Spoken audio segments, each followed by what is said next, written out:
Praise the lord. అందరికీ ఆర్భాటముతోనూ ప్రధాన దూత శబ్దముతోనూ దేవుని బూరతోనూ పరలోకము నుండి ప్రభువు దిగివచ్చును. క్రీస్తునందుండి మృతులైన వారు మొదట లేతురు.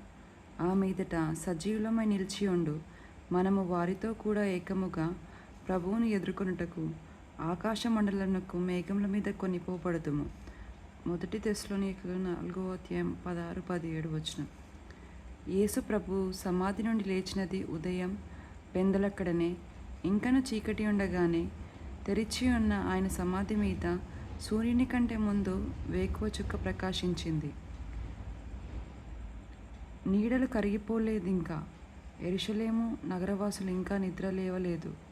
అదింకా రాత్రే, నిద్రపోయే చీకటి సమయమే. అయినా లేవడం యెరూషలేము వాళ్ళ నిద్రని చెడగొట్టలేదు. క్రీస్తు శరీరం అంటే క్రీస్తు సంఘం లేచి ఆరోహణం అయ్యేది కూడా ఇలా పెందలక్కడ, ఇంకా చీకటి ఉండగానే, వేకు చుక్క వెలుగుతూ ఉన్నప్పుడే.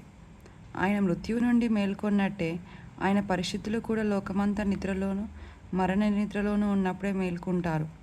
మేల్కోవడంలో ఎవరికి ఇబ్బంది కలిగించరు, ఎవరికి నిద్రభంగం కలిగించరు. వాళ్ళని పిలిచే స్వరం ఇతరులకు వినిపించదు. తల్లియొడిలో నిద్రపోయే పసిపాపల్లాగా యేసుప్రభు వాళ్ళని నిశ్శబ్దమైన సమాధులలో మెల్లగా నిద్రపుచ్చినట్టే అంత మృదువుగాను మెల్లగాను ఆ గడియ వచ్చినప్పుడు వాళ్ళ నిద్ర లేపుతాడు. మంటిలో పడి ఉన్న వారలారా మేల్కొని ఉత్సాహించుడి. యెషయా 26:19 అనే మాటలు వాళ్ళకి వినిపించి ప్రాణం పోస్తాయి. వాళ్ళ సమాధుల్లోకి మహిమ కిరణాలు చొచ్చుకుపోతాయి. ప్రాతకాలపు తొలి కిరణాలు వాళ్ళని పలకరిస్తాయి. తూర్పు దిక్కు సన్నని వెలుతురు ముసుగు సవరించుకుంటూ ఉంటుంది.